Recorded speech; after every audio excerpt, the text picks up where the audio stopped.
Welcome back to Aetheral Space 1.15. We're almost at the triple digits in 85. But I want to say, today I have written the start of Arc 2, so we will not be getting into triple digits. That was a lie. Alright, so I'm really hyped because this is the first one in like 2 weeks that has had more than 6 pages. So I'm pretty excited. Okay. Get my fucking meaty claws into this. I might have to popcorn it off to you, but it's worth. Okay. Let's get into it. All right. Should I ASMR read this so the viewers can see how you react? Absolutely fucking not. Absolutely fucking not. Okay, good times. Never thought I'd be so happy to see your ugly mug, Mr. Hadrian, mused Skipper as Blaine worked at his shackles, bending the metal outwards with red flashes of aether. Don't get used to it, muttered Dragon, taking the precious opportunity to take a seat for a minute or two. And it's not ugly. Skipper beamed. That's the spirit. Blaine was silent as she pulled off Skipper's last restraint, the one binding his left leg to the steel block. They'd taken off their helmets as they'd now reached the point of the infiltration where disguise was pointless, and so Dragon could see Blaine's conflicted expression, as though she were close to tears. Feels bad. Skipper stepped free, stumbling forward with a chuckle of freedom until Dragon caught him. My heroes, Skipper grinned. Like I said, replied Dragon, rolling his eyes as he tried to suppress a natural smirk. Don't get used to it, Baka. Your arm, said Blaine quietly, still looking at the steel block, turning her head further so that her face couldn't be seen. Skipper looked down at the stump as if noticing it for the first time, raising his eyebrows. He moved it up and down as if making absolutely sure the limb was missing before smiling sadly. Well, he said somberly, these things happen. I'm just glad everyone made it out alive. So long as I'm alive, I don't much care what kind of shape I'm in. Don't! Shouted Blaine, resting her forehead against the steel block, her hands clenched into fists. Don't act like it's nothing, because it is! It is something! It's gone! Ruth, said Skipper quietly, walking over and crouching down next to her, putting a hand on her shoulder. Come on. Hey, get over it. Just stop being sad. I can't believe Skipper is all my relatives. Wow. Dragon shifted in his seat uncomfortably, cradling his own arm. It really felt like he was intruding on something here. Yeah, I feel for him. Blaine should have known. Like when your friends start shouting at the parents. Yeah, that's exactly what it is. Blaine should have known Skipper had lost an arm from the information Dragon had dug up, but knowing it and seeing it were two different things, he supposed. Maybe you could use panacea, he said meekly, offering a strained smile. Yeah, said Blaine, turning away from the block with her eyes wide, looking up at Skipper. She was clearly clinging to the suggestion for dear life. This place is big. They must have medical facilities. We could just steal us some. Skipper paused, bit his lip. He knew his answer wouldn't go down well. Then he shook his head. Nah, he said quietly. Can't get us all put in more danger for my sake. Besides, I've heard horror stories about that panacea stuff. Could easily end up with a ball of hands instead of a fresh arm, and I'm not into that. Blaine shouted, You don't know that! Her reaction was more than understandable the way Dragon saw it. The way she talked about him, the way she stared at him now. Skipper was clearly someone she looked up to. An invincible figure in her mind, to be sure. Not so invincible if he lost a fucking arm. Being shown that he wasn't so invincible after all must be something of a shock. Yeah, that's the next sentence, no, my friend. Blaine. Dragon said, wincing as he bumped his bad arm on the chair. You can't force him. Besides, he's right. We need to get out of here. Blaine's eyes flicked from Dragon. Is there a time limit on Panacea? Can't they just pick some up later? Well, we'll see. Maybe later on. Blaine's eyes flicked from Dragon to Skipper, her teeth clenched. She was clearly tempted to continue the argument further, but after a moment she nodded slightly and took a step back, fists balled at her side. Fine, she growled. There is a time limit, actually, yeah. Okay. An uncomfortable silence settled over the chamber. Dragon cleared his throat. He lost his arm in the initial fight. That wasn't like a torture thing they did to him, No, right? that was when he did his big, strange attack to help Dragon. He, blasted his own fucking arm off in the process. Damn. Fucking Another metal. distant explosion shook the building. Well, said Skipper, moving as if to clap his hands before... Oh, no! Hands together before stopping for obvious reasons. Seems to me it's best we discuss this elsewhere, preferably a star system or two away. But I'll take what I can get. I'm assuming there's a step 2 to this plan of yours? I can't believe Skipper can never be a YouTuber. He can't clap sync. Oh. What's he gonna do? He just hits his head on a desk. Blaine sniffled, then rubbed the back of her head bleary-eyed. She said, Hadrian said he'd come up with a step 2 once we'd gotten this far. Skipper turned to look at Dragon, eyebrows as far up as they could go. You broke into the most secure installation on the planet with a plan that doesn't have a step 2? No, Dragon thought. Yes, he said. This is making me laugh. This is a good chapter. Skipper narrowed his eyes, taking in Dragon's expression. Oh. No, you didn't. No, I didn't, Dragon confessed. Huh? Blaine stood back to her full height, her brow furrowed, eyes uncomprehending. But you said... I was lying. Sorry, said Dragon, lying about being sorry. But I have a good reason. And that is... Blaine threw her arms out wide, confusion quickly transforming into outrage. Well, if I told you my actual plan, you wouldn't have agreed to it because you like being alive. Skipper laughed long and hard, like this was the first funny thing he'd seen in a good long while. Blaine shot a glare at him. So, said Skipper, wiping a tear from his eye, what is this suicide pact you've worked out for us, Mr. Hadrian? Raquel compulsively adjusted his tie, his cufflinks, his hair, every aspect of his appearance that his hands could reach. Everything would be fine. Everything would be fine. This is literally Tanhony talking to me. And yet, why did Goalie want to talk to him? Why now, for why's sake? Did he know about the prisoner? Had someone leaked the information? He wiped his brow clean. This was unbearable. He was a shrewd political operator. He knew that, and yet a single word from Goalie turned him into a frightened child. It wasn't fair for that man to have such effortless influence over him, to strike dread into his heart so easily. The elevator soared upwards towards his office at the top of the Hart building. That damn prison cell where Goalie could reach him whenever he wanted. Damn that man! Why couldn't he just disappear? At least he wouldn't have to worry about the minister's attack dog anymore. Prescott would take care of that Muzazi bastard, wouldn't he? Hey, bud. I got some bad news for you. A horrible doubt crawled up his spine like a spider. Shouldn't he have heard from Prescott by now? He'd had ample time to dispose of the special officer. At the very least, he should have received a notification letting him know the job was done. Unless... No. Unless? It's like the fucking meme. Unless...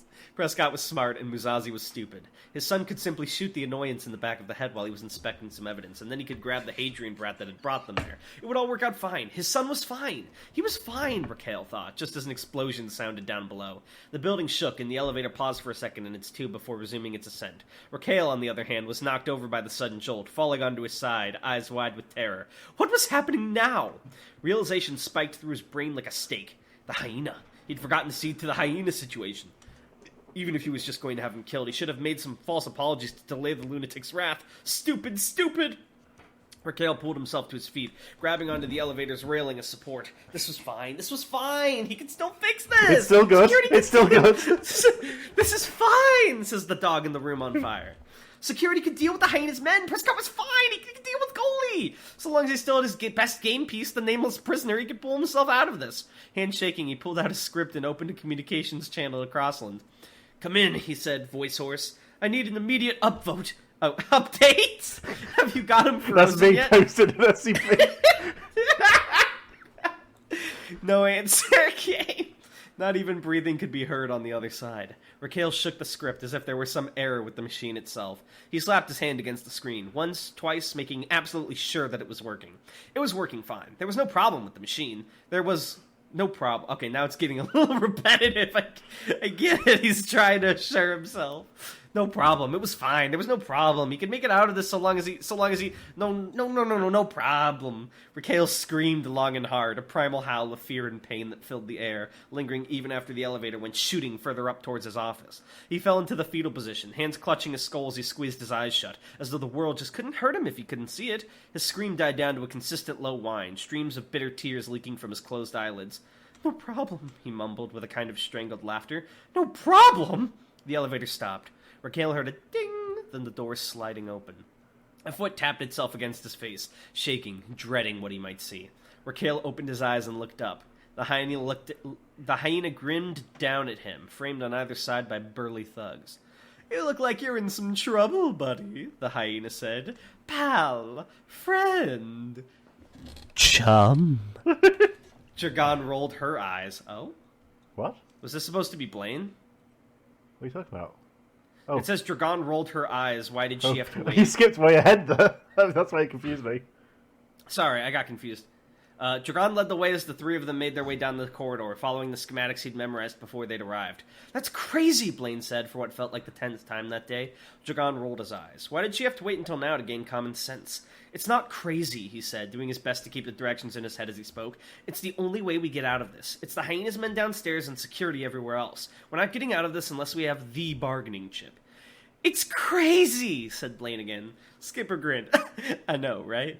Apparently, Skipper had overheard the Lord Mayor saying he was headed to his office, so they were making their way to one of the service elevators to follow him up there. Not one of the public elevators visitors used. With the current situation, there was no way they weren't being watched. The service elevators were used primarily for outside repairs, and so were capable of moving along an intricate system of rails on the exterior of the Heart Building.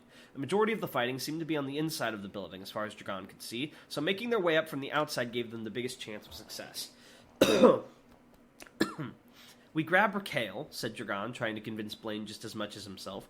Then we take him down to the building's hangars, steal a ship, and get out of the system as far as we can, using him as a human shield. There's some flaws in that plan, said Skipper as they ran. Dragon frowned. There are no flaws, he said, then paused. What are they? They reached the service elevator hatch and Blaine stepped forward, crimson aether sparking around her arms as she worked it open with a grunt. Well, said Skipper, leaning against a wall as he rubbed his neck, you're assuming they won't shoot us down because they won't want to hurt their Lord Mayor, right? What if they just don't care? We'll die, and it'll be a really embarrassing death to boot. Dragon opened his mouth for a retort, but none came. That was a good point. Don't get me wrong, said Skipper, shrugging his one-armed shrug. It's not a bad plan at all, but every plan has flaws. If you don't know your flaws, you can't correct them, right? Raising an eyebrow, Dragon spoke. And how exactly do we propose we correct the flaw in this plan? The Lord Mayor is the most valuable hostage on the planet. We're not getting a better bargaining chip than him. Oh, absolutely, nodded Skipper. I have no clue how to fix it. I'm just saying we have to be prepared to get blown to Kingdom Come. That's it? That's it. Okay? This motivational speech wasn't exactly filling Dragon with hope. I love Skipper's taking on the role of mentor, even though he's not a cogitant. He's so big brain. Big brain. I have a picture to show you after we finish this recording of Skipper in my mind. Oh, I see.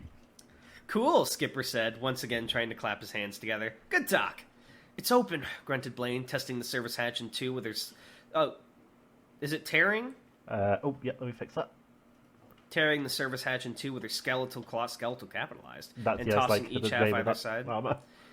Dragon stepped out of the way just in time as the magical metal flew down the hallway. Mangled the service metal. Elevator...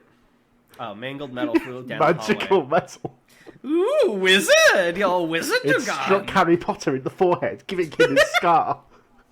No! The service elevator itself was spacious enough, presumably to fit equipment that might be required for repairs, but the lighting was dim, provided only by one light on the ceiling that had clearly seen better days. A control panel on the side of the wall next to the door allowed a destination to be input. Dragon tapped in the number for the outside of the Lord Mayor's office. This'll take us along the exterior of the building, he said, so we'll have to tear through this wall to get inside once we arrive. Blaine nodded. I can handle that. Skipper chuckled as he stepped into the elevator, supporting his weight with a hand on the railing. Up we go, he said quietly as the elevator began to move. Alright, I might popcorn it off to you. Okay. The outside of the Heart Building had become a battlefield since last Musashi had seen it. Still bodies, supremacy and otherwise, littered the ground and countless fires raged in the courtyard just outside the gates. Some vehicles had been moved to provide cover for supremacy soldiers who were attempting to light the lobby. It was a good position for the attackers, who were managing to hold them off. Plasma was fired back and forth like rain, and smoke rose from the ground where it fell. The air was full of the stink of burnt flesh. Still, it was a numbers game. Security had many more brave officers than they had two-bit thugs. "Sir," gasped the soldier, a commander judging from the sash around him, as Musashi approached. "It's the hyenas' men, sir. They disguised themselves as civilians, came in with incendiaries. They completely sealed off the library and they're demanding the hyenas' release." The soldiers... I love how this is like the most high-tech building in the world and they don't have a metal detector to detect incendiaries. The soldiers were crouched behind an overturned car, portable shield generators deflecting the plasma fire that did make it past the physical barrier. Musashi took to cover too as he spoke to them, watching orange streaks of plasma fire fly through the sky overhead. So I like plasma fire because it's sort of like half liquid, half like blaster bolt. I also like that. I just really love everything about this setting. It's so cool. Musashi I don't usually like sci-fi because it's all like, oh, laser blast. Well, it's like it's science fantasy. It's more Star Wars and Star Trek. Yeah, that's the feeling I get from it. Musashi frowned. It was unbecoming for the supremacy to be defeated so easily. Ordinarily, he wouldn't think a supremacy official would give in to such demands, but given what he'd learned about the Lord Mayor... "Where is Raquel?" he said. "Has he offered a response?" The commander shook the head. "Communications are down, sir. We can't get through to anyone else. Last we heard, he was headed up to his office, so he may well be in the thick of it already." "I see. That was unfortunate. He had some things he needed to discuss with the Lord Mayor. He'd have to concoct a solution then." "Sir," said the commander, clearly eager for direction, "what are your orders? What do we do?" Musashi's gaze slid over to a car some distance away. The vehicle had been knocked upside down by some kind of blast and had been left there as the occupants fled. His eyes flicked over from it to the heart building, to the top of the tower, judging the angle and estimating the vehicle's durability. He smiled. It would suffice. Commander, he said firmly, pointing towards the car, I'm going to head over there. I'll need you and your covering men to provide... No, your covering men. Your men to provide covering fire for 12 seconds or so. Commander, I need your strongest potions. I am going into battle. Sir, the commander said, I don't follow. You're heading over there? Why? Please don't worry about it. I'm going to start moving now. Musashi is literally the character where, like, something crazy happens, and someone's like, what would you do in this situation? Musashi's like, I would intervene. I would simply That's win. who he is. Yeah, exactly, and he would. He's like, because he's like, I'm going to say it, Musashi, he's a nice boy, but he's dumb as rocks, but it doesn't matter, because he's too strong. Yeah. No, he's the min-maxed character in D&D with, like, the shot-to-shit intelligence, but everything else is, like, max. So it's not. I would say he has alright intelligence but low wisdom. Yeah. Extremely high strength. Please don't worry about it. I'm going to start moving now. Before the commander. This is the scene where it's like boom, and the dust kicks up, and he's like, "Did he teleport? But how?"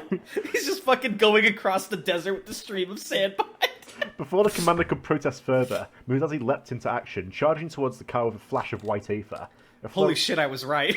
A flurry of plasma fire surged towards him, but he sidestepped it, using thrusters along the right side of his body to increase the speed of the movements.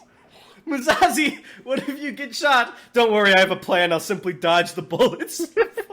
He heard the supremacy soldiers behind him begin returning at the fire at the criminals just as he reached the car, vaulting onto its surface with one hand and landing in a crouch position. He placed his palm flat against the vehicle's hot surface, closing his eyes as he visualized the necessary thruster placements. Fire would be needed along the underside of his new platform, one in the middle and one in each corner, maximum strength. 9 seconds in total. It seemed he'd underestimated himself. His body burned with aether, the fire thrusters on the car, hold on, let me just specify, underside of the car, flared like roaring incinerators, taking it aloft, and Musashi took flight. Dragan resisted the urge to vomit. When he'd read that the service elevators... The fucking contrast here, he's like fucking Superman. Yeah, literally. Musashi's intervening right now. Dragan resisted the urge to vomit. When he'd read that the service elevators zipped around the outside the heart building, he'd assumed there was some kind of stabilizer. Clearly there wasn't. Instead, he was being sent stumbling every time the damn lift changed direction. Having some trouble? Said Skipper, motionless, leaning against the wall. No, said Dragan as he collapsed to the side. I'm fine. Skipper looked concerned. Are you just being proud, or is that actually like a compulsive lying thing going on here? That's sad if so. Fuck you. Oh, okay, just proud then. Nice. I like Skipper. He's my fave. I do too. I like all of them. They're so likable, most of the characters. Everyone is best boy and best girl. Mm-hmm. The elevator stopped moving, allowing Dragan to clamber his feet without risk of going flying. He dusted himself off. The patches the arm he'd managed to repair were thoroughly ruined now, and the rest of the suit wasn't far off. We're here, said Blaine quietly. She was already on all fours. No, all fours. Dan, hello? In her skeletal Would you like to share with the class? Her arm is just a fursuit. No! Please, no. In her skeletal set, ready to bust through the wall she was facing. Skipper, little help here? No problemo. The captain stepped forward and pointed his hand at the wall, making that stupid finger gun gesture, which has been specified to be less effective than pointing. Two sounds like resonating gunshots rang out through the elevator. Dragan put his hands to his ears, and as they did, twin dents appeared in the metal wall as if it had been punched by an invisible fist. Skipper grinned smugly and took a step back. There we go, getting my mojo back. Soften it up for your roof. Blaine nodded and crouched even lower, the red aether around her hands intensifying so much it looked like she was wearing crimson glowing gloves. I just realized, is Blaine her last name? It is, yes. Okay, but everyone else is called by their first name, right? Yeah, but Dragan doesn't like Ruth. Oh, fair. Then she kicked off the ground and leapt at the wall, her hands placed against each other palm to palm, the claws of her skeletal gloves pointing right at the centre of the wall. The elevator shook uncomfortably and Dragan felt a bead of sweat run down his neck. Had the force of that jump dislodged the elevator from the rails? She collided with the wall, her claws sinking into it like a knife into butter, and the wall protested with the screeching sound of tearing metal as the dents in its surface went further in, becoming thin holes through which a sliver of bright artificial light could be seen. Dragan caught a snippet of indistinct, muffled conversation. Make sure to get a good shot of this. Good picture, good scene, came a familiar voice through the gap. I want this to be a fucking nightmare. Guess whom? Dragan spoke up cautiously. Maybe hold off a second on Blaine tore the wall open, sticking claws into the holes and ripping the entire sheet of metal apart. The conversation stopped. On the other side of the wall was a huge office, wrecked furniture littering the floor. The majority of the room's walls were occupied by a huge window, offering a view of Breck Core below. In the centre of the room, Lord Mikhail was on his knees, face red with stress. The hyena stood over him with a pistol to the other man's head. Two other thugs... Is the other man Lord Mayor Mikhail? Yeah.